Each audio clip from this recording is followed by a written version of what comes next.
Right. Hi, everyone, and a warm welcome to today's LEAP webinar, The Utilization Dilemma in Professional Services. I'm Nora. I'm your host for today. I work as a transformation consultant, helping teams design better ways of working, ones that actually make sense in today's world, ones that are purposeful, flexible, and good for the people doing the work. In our webinar today, we want to unpack what's really behind utilization, behind this number, and what leaders should measure alongside it. Utilization is one of the most widely used and also one of the most debated metrics in professional services. So get ready for a juicy conversation and also a very honest one. Before we dive in, we would love to get a sense for who's joining us here in this virtual room. And we've got a little check-in question. What is one word that best describes how you feel about utilization? Really the first impulse that you get, feel free to share it in our chat so that we can, get a sense for how you connect to this topic. Make sure to send to everyone. And also, Beth, David, feel free to check in alongside us. Okay, the first answers are coming in, and they're already quite telling. We've got confused, bloodline, capacity, critical, hours, profitability, passionately, productivity, key in capital letters, balance. Nice. Awesome. Thank you so much for checking in. So I hope our conversation today will also help to maybe move something inside you when it comes to this topic.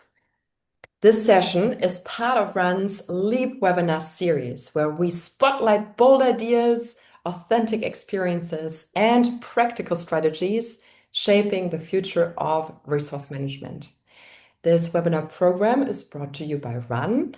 Run is a purpose-built tool to make capacity and resource planning smarter, faster, and more human. And just a quick heads up, the Resource Management Global Symposium is coming up this April, which is super exciting. I know that David is joining too, if I remember correctly. So Run is also joining. Our CEO, Nicole, will be there. She's also joining one of the panel discussions called Technology, Trends, and Innovations with Resource Management Technology. So if you're also joining, I think it's happening in Indianapolis. Feel free to come by to say hi and to join the panel if that's possible. It would be wonderful to connect with you in person there. We'll be using the last 10 to 15 minutes today for any questions that you might have. So as you follow along, feel free to capture any thoughts in the chat and any questions in the Q&A section. And make sure to send to everyone so that everyone can see your message. Awesome. So now it's my absolute pleasure to introduce today's speakers and also enthusiasts, may I say, when it comes to utilization, to very passionate individuals. So I'm feeling extremely grateful to have them join us today. First up, we've got David Binnings. He's a Senior Director of Go-to-Market Services, Strategy and Operations at DocuSign. He has a broad range of experiences for more than 25 years. He has been in this arena of professional services and support. He has been in multiple industries and has held leadership roles spanning resource management, operations, program management, consulting, services strategy. So these perspectives have allowed him to design and transform resource management organizations and beyond to meet realities of modern services businesses. David, it's an absolute pleasure to welcome you back to the LEAP stage. Glad to be here. Thanks, Nora. And alongside David, we've got Beth Hunter.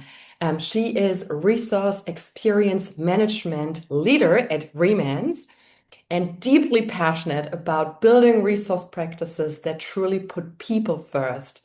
Her work focuses on creating trust-based environments where organizations achieve the right person, right project, right time, while balancing client success, business needs, and human sustainability.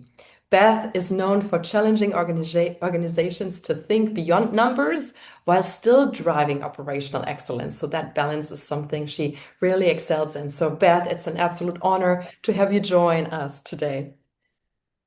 Well, to be here. Thank you so much, Nora. Wonderful. And we actually would like to kick off by really having a look at utilization and how we define it. So I'm just going to share my screen once more and would like for you, both Beth and David, to share with us, with our audience today, what is utilization to you? How do you define it in your own terms? David, can you kick off? Yeah, so for me, I think it's looking at the percent of people's time that they spend on various tasks, right? I think it's key. I've listed here, not just billable tasks. I think that's something that people kind of get wrapped around, but there's other things in there as well. You've got internal projects, you've got, professional development time, things like that. So it's important to look at utilization in all those aspects. 100%. Thank you for kicking off. Beth, how do you grasp this topic?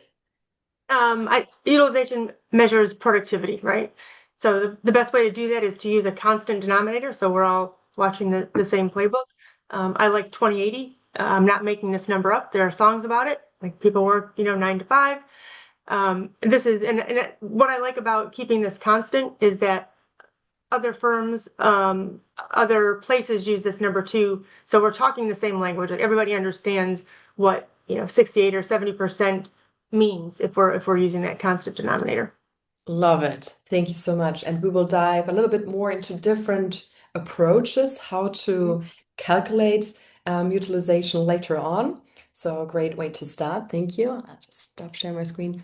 So, when we think about utilization, and you teased it out so well also in the teaser video you created, um, I'm really curious, how does utilization continue to be one of the most debated and emotionally charged metrics in professional services?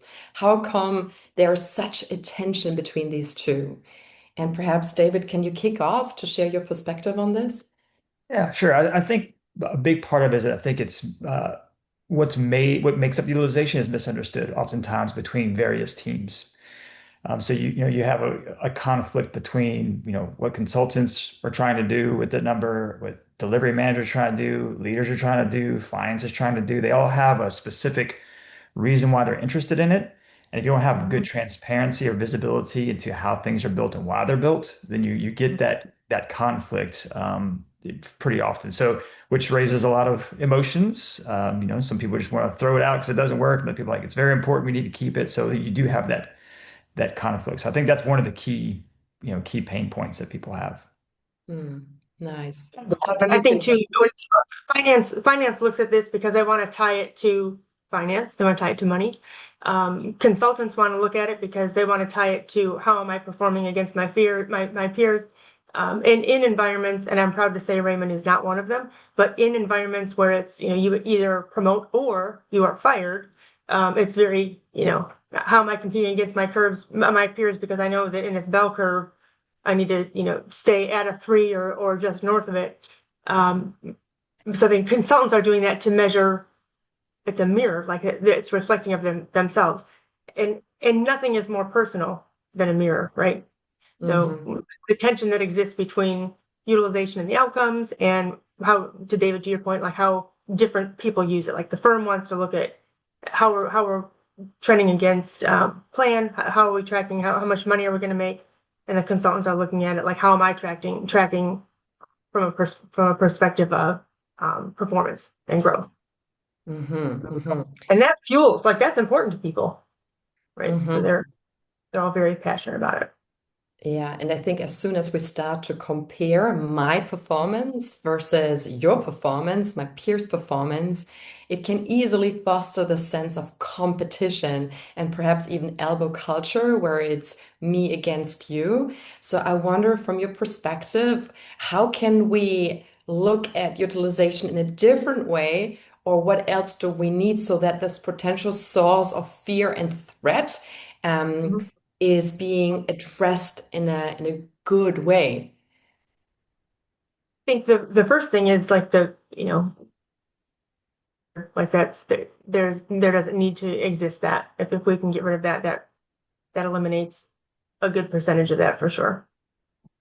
And I'm proud to say Raymond is one of those that does not subscribe to that. Yeah. Hmm.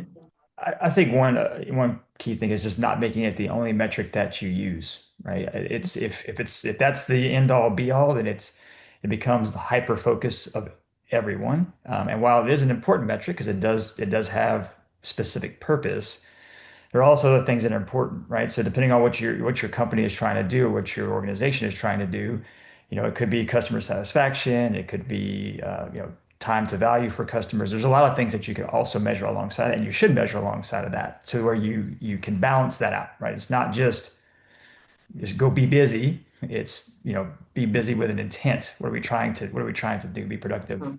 Try to hit the goals of what your organization is trying to do. So. Mm. You can be And I remember. busy and not be productive. Mhm. Exactly. You can be busy and not productive. Yes. Yep. We talked about that. I had a conversation with a friend of mine a few weeks ago, and he was talking about, if you look at a firm's, he asked me how much money did we make last year? So I told him the number, and he said, and what was for your team, what was the percent of their increase in their performance reviews? And I said, average, it was this. He said, you see, those numbers are very closely correlated. You don't find an organization where customer service or CSAT or NPS scores are terrible, and they're making tons of money. Mhm. Right? Mhm. So if you need to keep your eye on the prize, if and the customer needs to be happy in all of this. So utilization needs to be measured in such a way that it's through the lens of not how busy we are, but how we are really meeting the needs. Yeah, it's Mhm. yeah, 100%. I think it's important to get away from people trying to think about, how can I increase my utilization number to, how can I best serve the customer with the time that I'm spending on these activities? And I think that's a key thing that leadership and managers can help drive with consultants or, to help that. Mhm. It's a culture thing. Yeah. Yep. Mhm. So in addition to utilization, let's talk about this in performance reviews. Like Right. how satisfied is your customer? How are you doing with business development? How are you doing, with practice development and teaching and training others? How are you doing with your CPEs? So it's not the thing that you use for performance. It's part of the thing that you use for performance. That's a very important part. Mhm. And I'm very intrigued in a earlier statement, you both outlined that every aspect of a business looks at utilization. It's something that almost every department relates to on some level, yet the understanding and meaning might also differ. What could someone watching our webinar today do quite practically to help connect the dots? And instead of each department trying to only look at their number and goal when it comes to utilization, how can we foster more of a joint intention? Working together instead of against each other.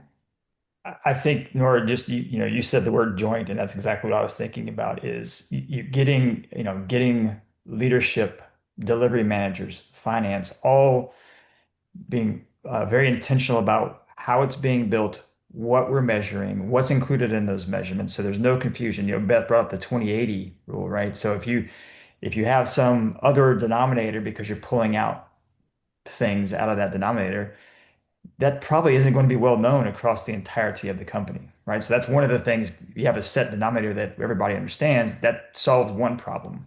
But then how you're setting those targets uh, of that 20/80, it's highly important for people to understand why we're setting them that way, what it's going to drive, the behavior it's going to drive, so that everybody's aligned with that. And that rules out a lot of that confusion down the road, and documenting that, because there's always, there's leadership changes, there's new consultants who come, there's new managers who come in. So it's easy to say, hey, this is why we do it this way, right? So I think having that, building it in a joint way, just being at least visible and transparent is super important.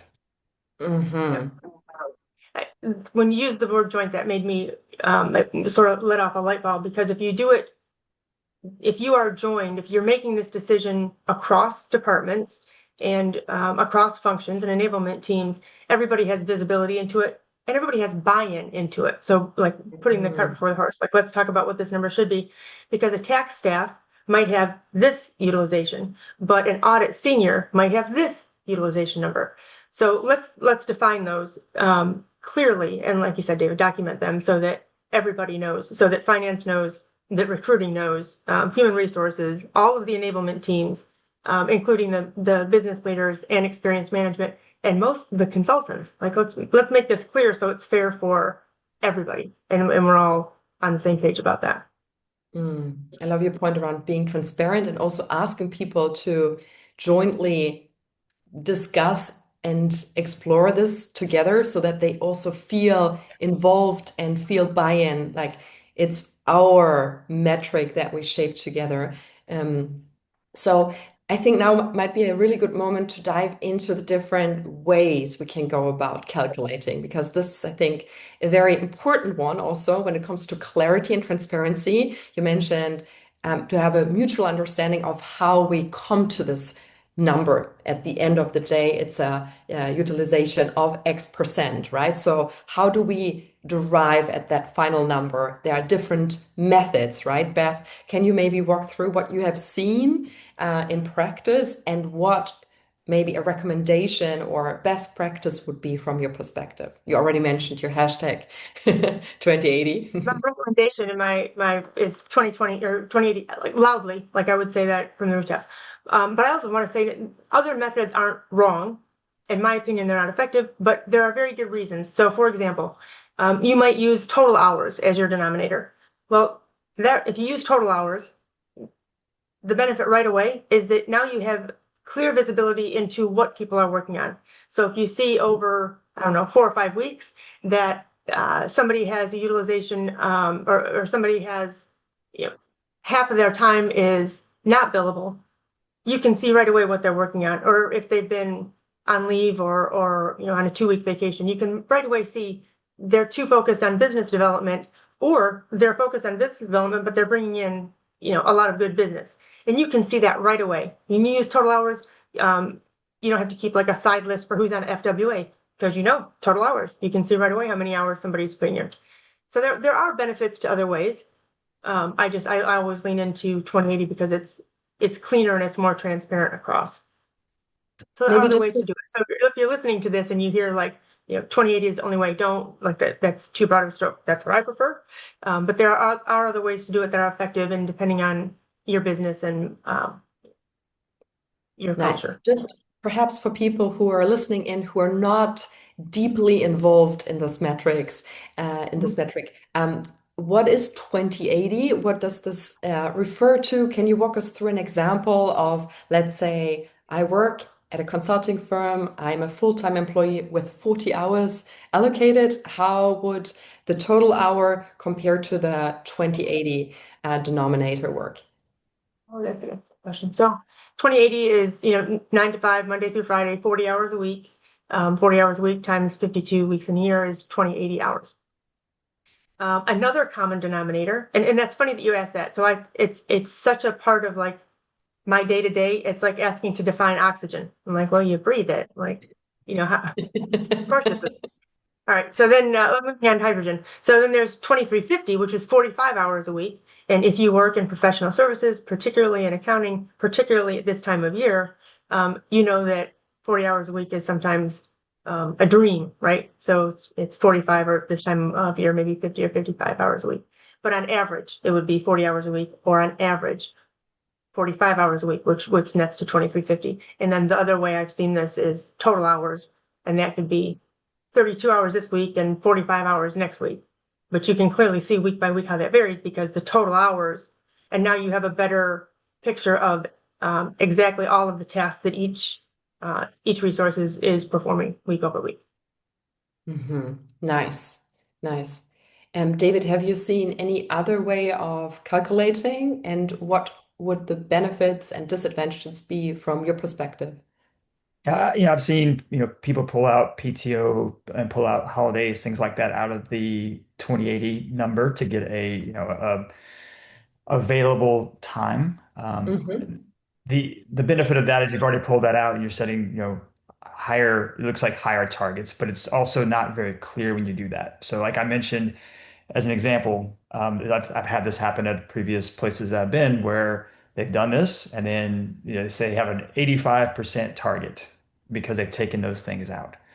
And then finance looks at that and they say, "Oh, we're so busy, we're hitting, we need to hire people." And finance says, "Oh, well, you have 85% utilization." And in their mind, there's times 2080, and that Yeah. converts to this much revenue. You have plenty of people to do what you're doing. So there's something else wrong. Go figure it out. And Yeah. without that 2080 commonality, you run into issues like that. So unless it's not that it's wrong, but it has to be even more clear and a lot more enablement on how that number is being set, which is why 2080 is so beneficial because it is universal across, company teams within the companies, industries.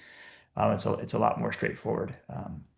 I think, when using the 2080, it is important to, how I approach it is doing a kind of a bottoms up build. So things like PTO and time off, you take that off the top, right? So there's a utilization target for that, right? Not right, we're not driving to that number, but we're expecting, say 10% of the time would be for that, right? And the same thing for when you talk about professional development. You have to allow time for people to train. So when you call those things out explicitly, it shows the teams, hey, we've thought through this, right? We're not taking Hmm. out the denominator. This is very clear on we have this much of time allotted for these things. So that's kind of that clarity I was talking about earlier is providing visibility to everyone.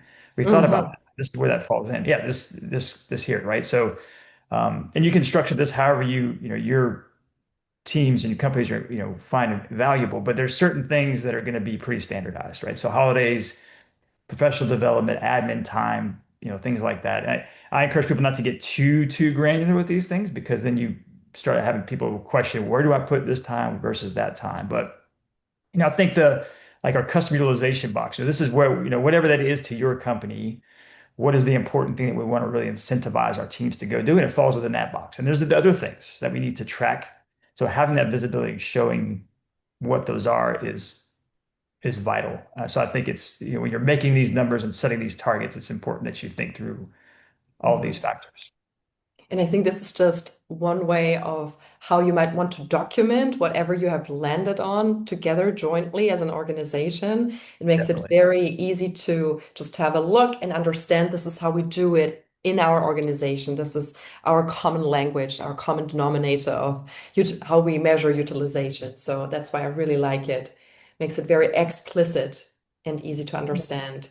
Yeah. Nice. Any thoughts from you, Beth, on documentation? What have you seen well to have a common reference point that you can also come back to at a later point?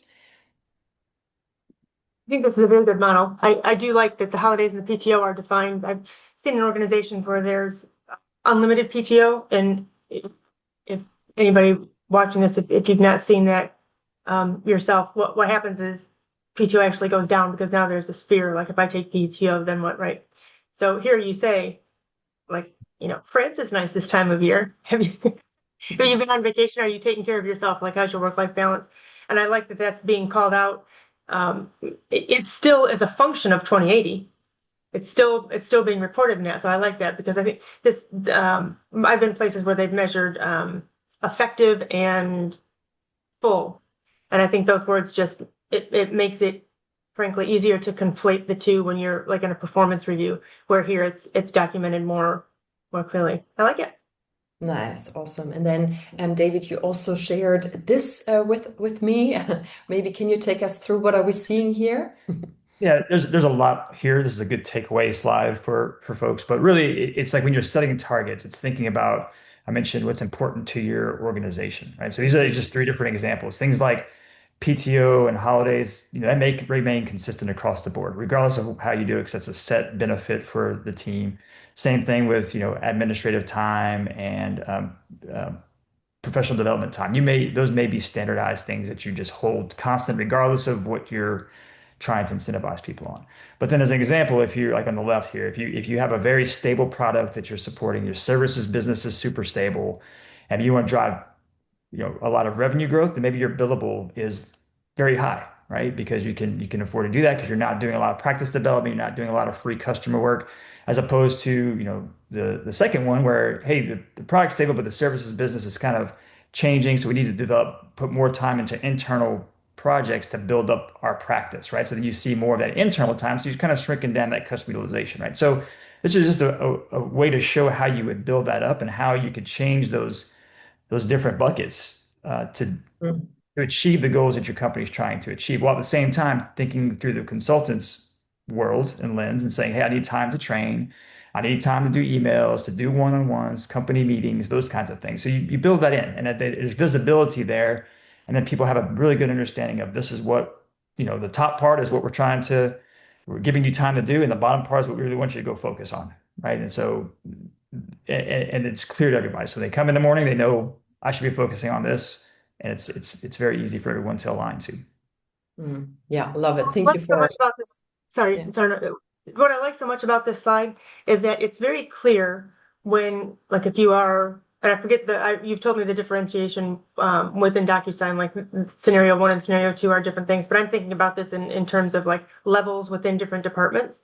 Mhm. So if I'm a manager in tax, or if I'm a senior manager in CAS, like I'll know right away what defines, but this is for the year. And I think that's a very important distinction. Nobody's going to take 12% of their week to be on PTO, right? Like that's going to happen in one big chunk. So guess what, folks? For the rest of the weeks, that means you're working 40 hours during the week, right? So you're not going to, you have to apply this reasonably and thoughtfully and strategically across 52 weeks. And I think we owe it to the consultants or the resources to manage that themselves. Like nobody wants to be told you have to take, 12% of your week must be PTO and 14% of your week every week must be training, right? Like that, it's just not reasonable. So when you're That from would a be an resource interesting management, model. it would be a terrible model. But so the reasonable test needs to be broadly applied. So when you're doing like staffing, make sure you're not applying this every week. Like you don't want them 64% billable every week. You want them 100% billable every week for most weeks, right? And then there's some weeks where they have 5 or 6 hours of training, but leave enough room so folks can take PTO and enjoy their time with the family, because like it or not, that's why we're all here. Yeah, nice, nice. I love it. Thank you so much for sharing that. Mhm. And I wonder, so um, how can resource managers and related roles, what is their role in this discussion around utilization? For anyone listening in, what advice would you like to share, or maybe something that is dear to your heart when it comes to this role and the power perhaps even that comes along, or the opportunity to shape the business in a positive way? Beth, what would you say? It's really important to wear a hat that takes all the views. So be the principal, like they're responsible for the business. They're responsible for the money, like the real money that comes in. So it's not a cavalier decision to them who gets staffed on their projects. It's really important. It's the thing that drives them. Also be the staff and the senior, they're at the very beginning of a career and they deserve all of the opportunities that their college degree affords them. So the projects that they're aligned to at the beginning make a difference. Like be responsible and respectful to put them at the girth. I use a teaching hospital as something I tell our principals all the time. We are a teaching hospital. So if David doesn't have the skill set to do an employee benefit plan, but he really rocks a SOC report, and right now you need somebody to do employee benefit plans, if he's smart enough to rock a SOC report, spend some time with him and teach him how to do employee benefit plans. I bet he'll be receptive. And then you have that conversation with David. Hey, so and so is going to come, and this is where the business is leaning right now, and it's important that you learn to lean in, because that's a business. Supply and demand, like they teach that in college. It's an important concept, so it applies very broadly. But I think to answer your question, or the important thing is to be able to see through everybody's lens, and that's Hmm. really the magic sauce of a resource management person's role. And I've said to principals, like, it's been a minute, but do you remember your first day? Do you remember walking into an audit room just like wide-eyed and terrified about all the things? And you just sit there for a second before you say, I don't want an intern. Intern just graduated college. Like you just graduated college at some point too. It's our what we become in our careers is a total of who we are exposed to in the beginning. So be thoughtful and strategic about all of the alignments all the way around. Hmm. Yeah, Love it. I Thank you. totally agree. Very aligned with Beth. I think having you have a unique position to be a third party that Yeah, is not tied to one agenda or another, right? So you're able to yeah, see through all the lenses of why it's important and able to structure it that way, right? So you're taking into account the things that are important to consultants, things that are important to the managers, the things that are important to finance, the things that are important to executive leadership. So knowing what that business goal is and what you're trying to accomplish while taking all those things into account, you can do that, right? As opposed to, finance, that's it. They're going to have a very different way of doing it because they have a very specific thing they're focused on, as opposed to if you let a consultant do it, they're going to have a very different, viewpoint as well. So you have to yeah. have a balance there. And I think that's what RMO is good at doing a third party. Yeah. Nice. And I wonder, Beth, do you have any best practices when it comes to getting that kind of alignment? I remember in our prep session you mentioned something around an ops meeting. So maybe you could share a little bit about that because I think it fits very well to that point of being the bridge. Yeah. So in the Resource Management Institute has a vocabulary word for this, the intersect meeting.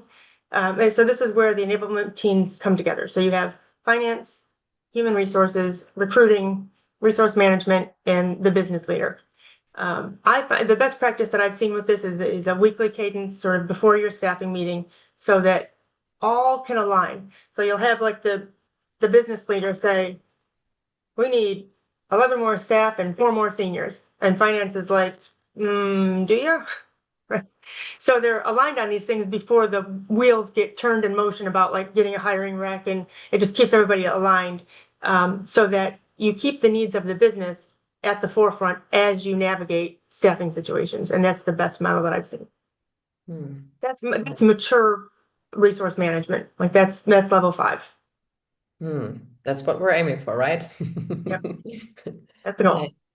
David, I'm curious to hear from you. Have you seen other best practices? Like, I'm really keen. What is maybe one thing someone listening in today could try out tomorrow or perhaps next week?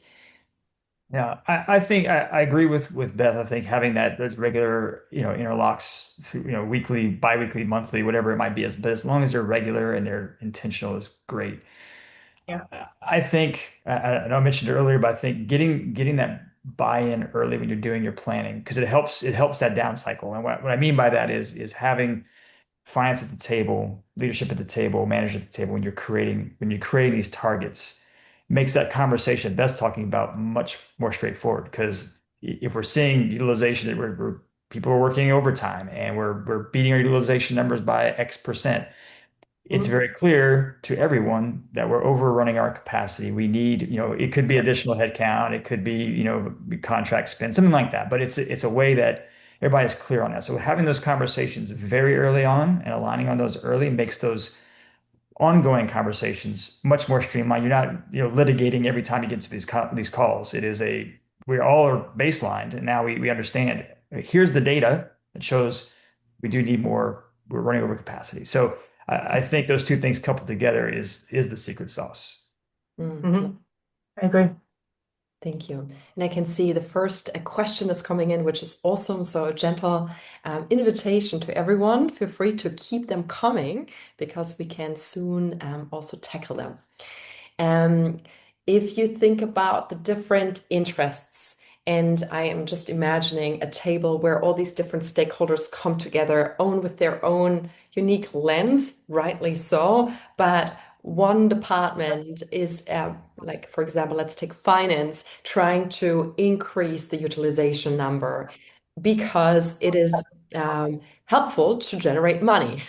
Then we've got the kind of HR perspective, trying to have a healthy workforce, not overwhelming, over burning people out.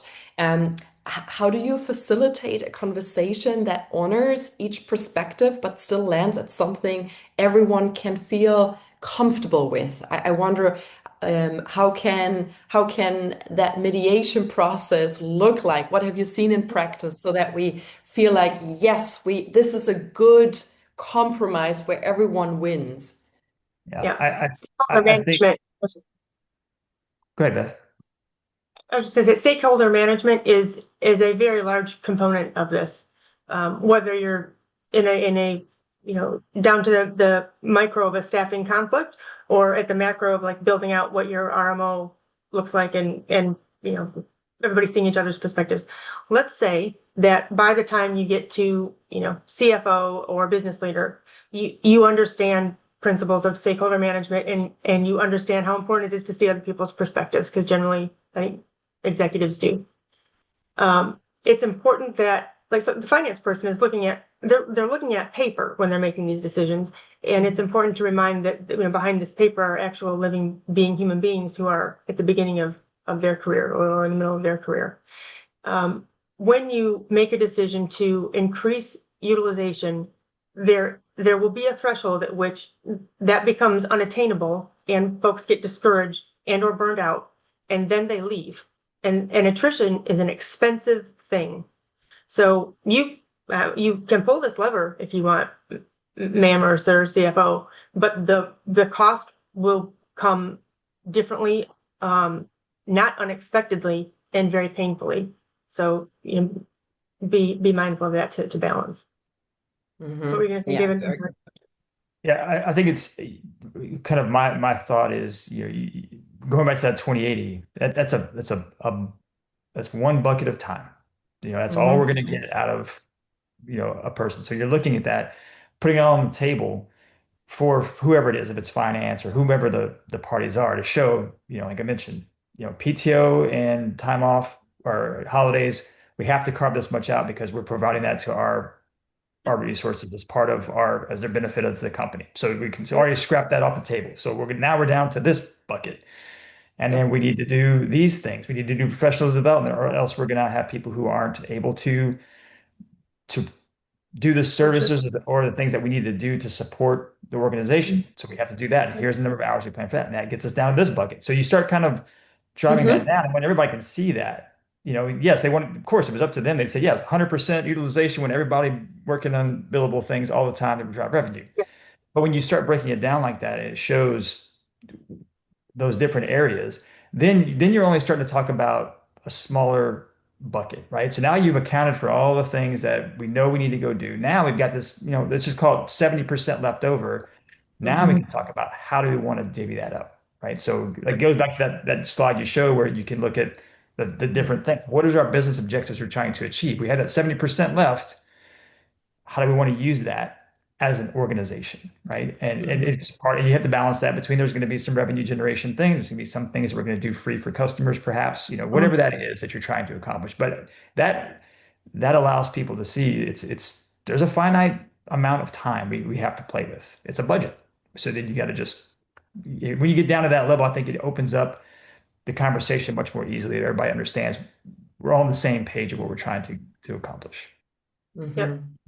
Yeah, and I love your comment, Matt. Visibility fosters collaboration. So Yep. yeah, the slide you shared with us, David, and we're also happy to share it with anyone who's interested. Can be such a good, yeah, can provide such a good structure to basically work through and narrow down. And then I think the link to strategy is key. So thank you for pointing that out. Absolutely resonates. Mhm. Fantastic. To everyone listening, please help me prioritize the questions by giving those questions you really would like to be answered a thumbs up so I can prioritize, and just make sure to share your questions in the Q&A and not in the chat so I can see them perfectly. Great. I'm going to pick the first question. David and Beth. Nick is wondering, how would you suggest adjusting 2080 concept to a global organization? I hear a lot of grief from people in Europe, Middle East, and Africa, where 37.5 hours per week is a common calendar. When their utilization is calculated against a 40-hour work week denominator. Difference in bank holidays between countries is another factor. So, yeah, interesting perspective. Thank you, Nick. How do we deal with that global differences across regulations and countries? Who wants to kick off? I can take that as well. So It's a great question. There is that caveat. So I think when we say 2080, is, 90% of the time is that universal 40 hours a week times 52. In this case, it would be 37.5 times 52, so it's 1950, right? So I get an example like in Australia, it's the same kind of thing. We have that within DocuSign. I think the key thing when we say 2080 is we're not pulling anything out of the denominator of that time, right? So that their work week, if it's 40 hours or if it's 37.5, we're just not pulling anything. We're not pulling PTO out. We're not pulling internal project time out. We're just saying that that is going to remain consistent, right? So that is the available time that those teams have. So that's a great question, and that's kind of we just use that baseline 2080 Mhm. as, if you have a 40-hour week, then it's 2080. If you do have a 37.5 hour in some locations, then you can also set your targets accordingly as well. But the recommendation is don't pull things out of that denominator. Leave it as a Yeah. standard. Don't tell people they can't have as much PTO, or don't set the expectation that they don't have to have as much client work. It's relative. Yeah, and Mhm. to I think the second part of that question around like bank holidays and things, you do have, if you're in the United States versus France, you're gonna have different, holidays and time off depending on what it is. And that's why, when you're setting those targets, they will differ. Mhm. Like ours, for By example, will country. differ than by country. So Yes. if you're in France, you're going to have a different utilization chart because we're going that bottoms up view. So we know that we have X amount of holidays in the US, X amount of holidays in France. So we take those into account. So if there's more in France, then they have a bigger bucket for that time off and holiday. So it's not standard across, a global, everybody has the same one. There are different levels based off of that. Yep. Mm, amazing. Transparently communicated so everybody Yeah. understands the This is why we're differences. Yep. doing this way. They have a lower Yep. target because they have four more holidays. So Yep. that's the benefit of that 2080 denominator, because then you say it's 32 additional hours divided by Mhm. that 2080 makes up that 1 point that we're talking about, or 2 points. So Yep. Nice. Thank you. And thanks, Nick, for the question. The next question with the most votes is from Henrik.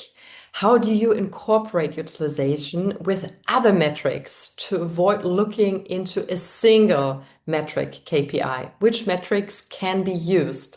We already touched on it a little bit, but maybe we can elaborate some more. Beth, would It's you a very like good to question. Yeah, I pick was up? actually KPIs today, and these are KPIs that are set not by the resource management function, but by the business. They look at things like realization or margin. So, how much money is the person or the business bringing in. They look at NPS scores. They look at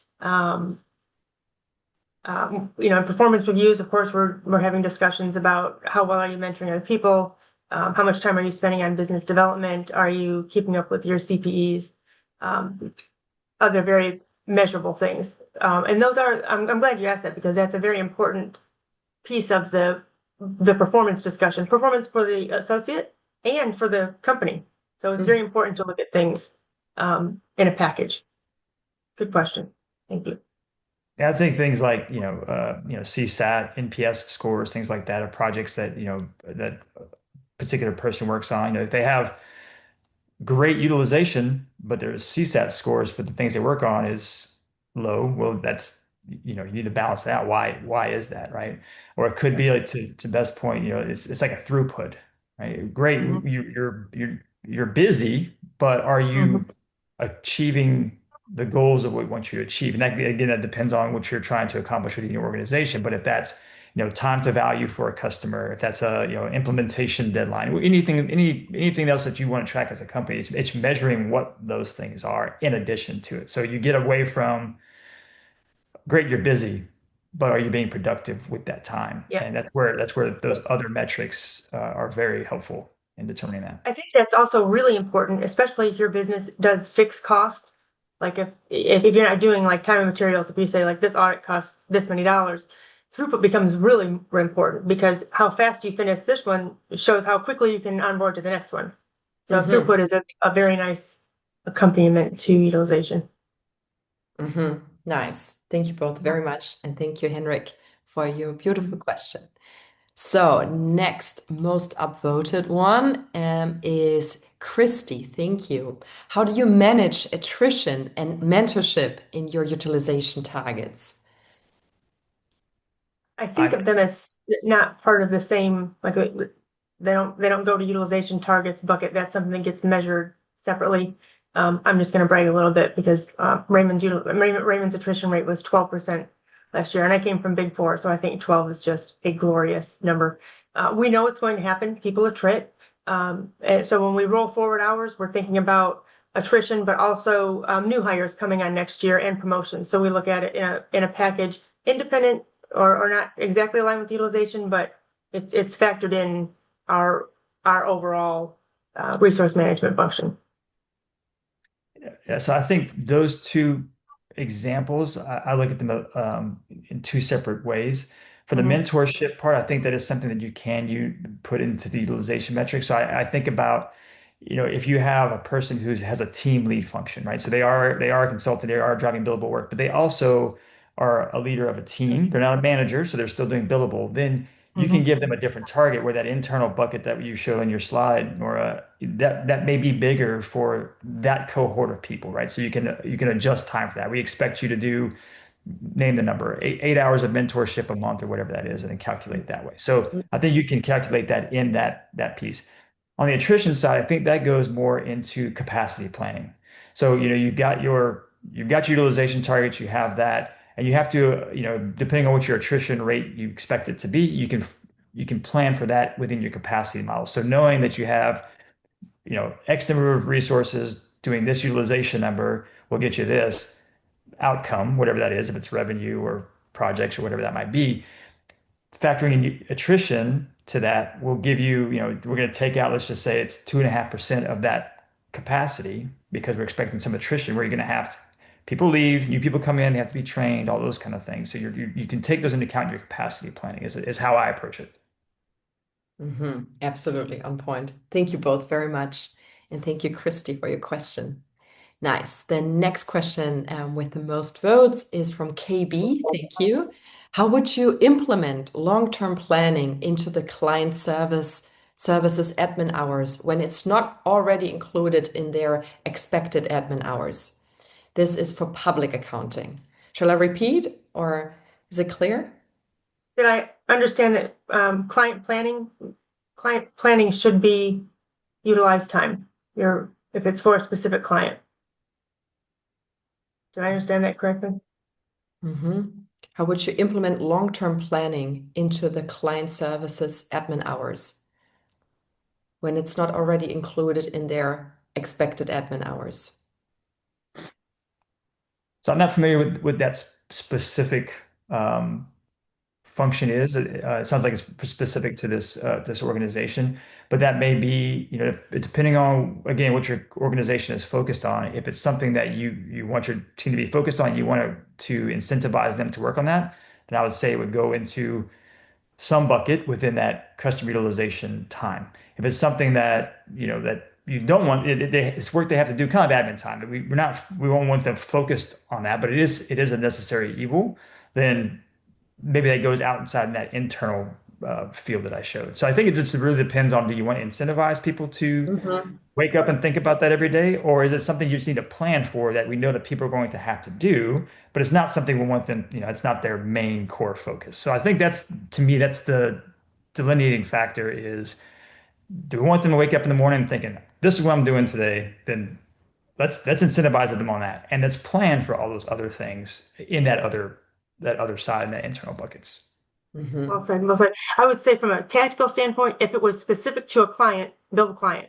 If it's not specific to the client, don't build a client. It goes in admin time.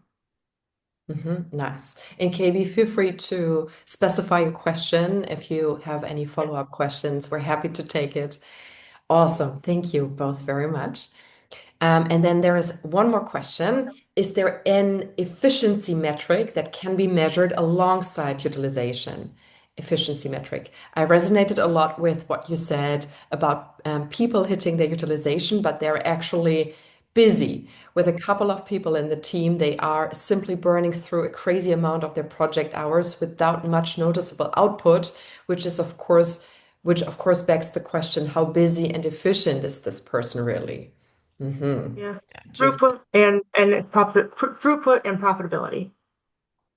Yeah, I mhm, agree with that. I think throughput, if you're looking at, a certain number of projects you expect for people to go through and certain outcomes for those, it's measuring those two things. And again, it depends on your specific function, but those are ways that you can balance those two things. So it's not one or the other, but a combination of the two things together.